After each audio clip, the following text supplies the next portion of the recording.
Estamos con Daniela Toujas, la licenciada en fonoaudiología Daniela Toujas, porque queremos hablar acerca de las problemáticas que se han visto más frecuentemente a lo largo de esta pandemia. ¿Qué es lo que has visto más frecuentemente aquí en el consultorio? Bueno, Natalia, muchísimas gracias por asistir al consultorio.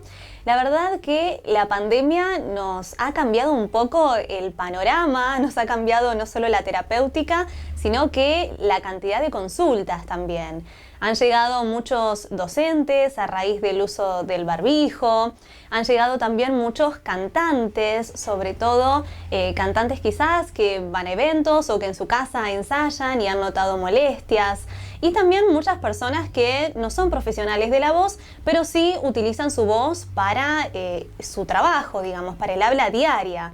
Que en realidad podemos aclarar que profesional de la voz no es solo el cantante o el docente, sino que es todo aquel que usa su voz como un instrumento de trabajo. Y teniendo en cuenta que somos personas que solemos comunicarnos mucho y necesitamos sociabilizar y hablar, podemos decir que muchos somos profesionales de la voz. Es por eso que he recibido muchas consultas de cantantes, docentes y diferentes profesiones, como por ejemplo abogados, telefonistas, también personas que trabajan en atención al público. Eso también se ha visto muchísimo. ¿Qué es lo que pasa con nuestra voz cuando se interpone ante ella un barbijo, una máscara? Bien, suceden varias cosas. Por un lado, nos afecta principalmente a la respiración porque no tenemos la ventilación necesaria que estamos acostumbrados a tener. También afecta al esfuerzo porque uno tiende a hacer más esfuerzo, a elevar el volumen de la voz para que la otra persona nos entienda. La velocidad, también tendemos a hablar más rápido para decir todo junto y que rápido nos escuchen. Entonces, hay diferentes patologías que aparecen luego de todas estas cuestiones que es el impedimento, digamos, del barbijo.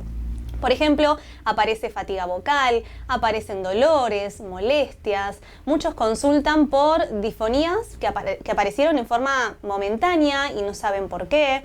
Sequedad, carraspera, incluso reflujos también que pueden generar diferentes disfonías.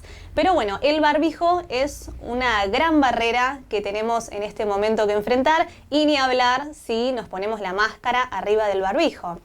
Hay unos estudios que se hicieron en la Universidad de Rosario en donde nos indican que, por ejemplo, el barbijo N95, que es el barbijo quirúrgico, lo que hace es atenuar las frecuencias agudas 12 decibeles. A diferencia de un barbijo de capa simple, por ejemplo, que atenúa de 3 a 4 decibeles. Entonces, también es importante tener en cuenta qué tipo de barbijo utilizamos y cuál va a ser la protección, teniendo en cuenta que atenúa frecuencias y hace que la otra persona no escuche, quizás en forma correcta, el mensaje.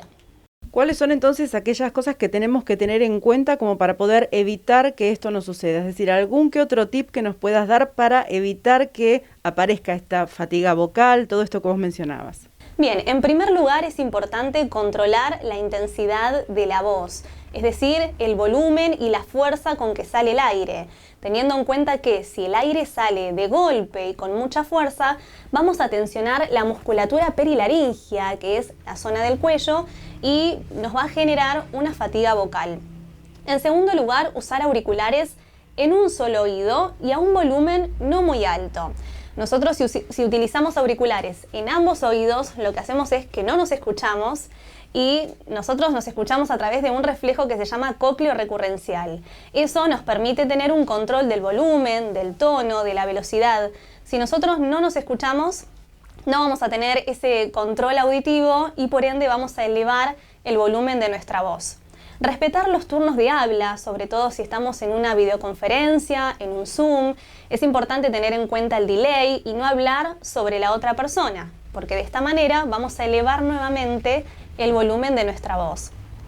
Disminuir la velocidad del habla, también es muy importante hablar un poco más lento, articular bien las palabras y no elevar el volumen, porque si nosotros elevamos, como decíamos recién, tensionamos, generamos molestias y fatigas. Y de esta forma, pausando, utilizando silencios, articulando bien, podemos hacer que la otra persona nos entienda sin dificultad. Es importante también mover el cuerpo y tener una buena postura.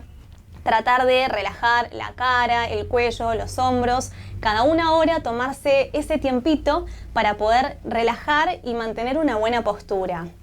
Evitar el mate, el café, el alcohol, los cítricos, aquellas bebidas y comidas que nos produzcan reflujo o que resequen la mucosa que recubre las cuerdas vocales. Recordemos que nosotros tenemos 2 pliegues vocales que están cubiertos por ligamentos y la última capa es una mucosa.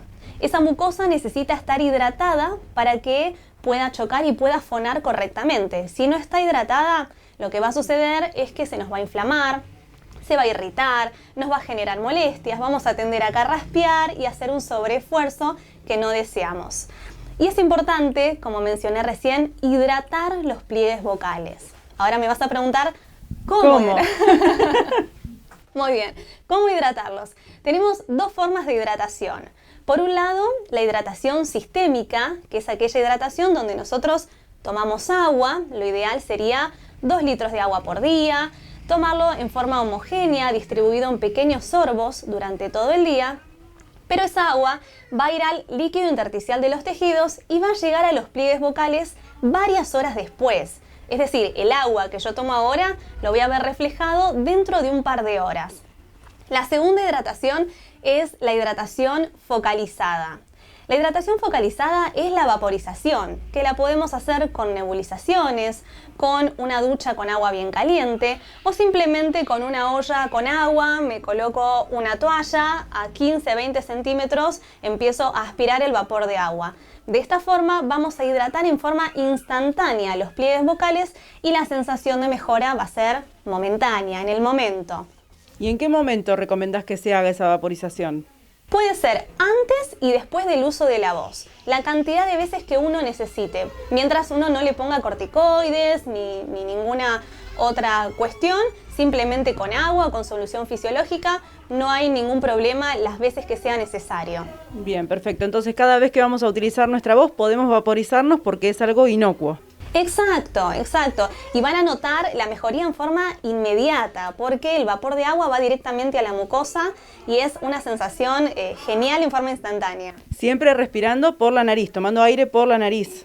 En este caso, en la vaporización, necesitamos hacer aspiraciones por boca. Bien. Para que el aire vaya directo. Totalmente diferente a como debemos respirar habitualmente. Exacto. Lo ideal siempre es respirar por nariz. Nosotros tenemos 3 tipos respiratorios, el clavicular, el abdominal y el costodiafragmático. Y tenemos 3 modos respiratorios, que es el bucal, el nasal y el mixto. Siempre aconsejamos utilizar el modo nasal porque de esta manera el aire ingresa por la nariz y los pelitos de la nariz filtran el aire, lo purifican, lo humidifican y hacen que cuando pase por las vías respiratorias ya esté limpio. Si nosotros respiramos por boca, el aire entra frío, seco, sucio y lo que va a hacer es resecar los pliegues. En cuanto al tipo respiratorio, lo ideal es el costodiafragmático, en donde uno lleva el aire a la panza, abre las costillas y activa toda la musculatura abdominal.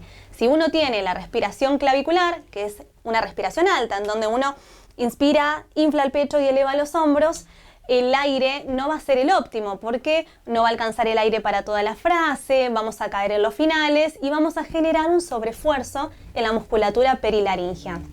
Pero lo que me decías recién era respecto a las vaporizaciones. Ahí, por única vez, es importante hacerlo por boca para que el aire ingrese directo a los pliegues vocales. Daniela, nos llevamos todas las herramientas necesarias para poder evitar entonces ese cansancio en nuestra voz, así que te agradecemos muchísimo por este tiempo. Muchísimas gracias a vos, Natalia, y a todo el equipo. Un abrazo.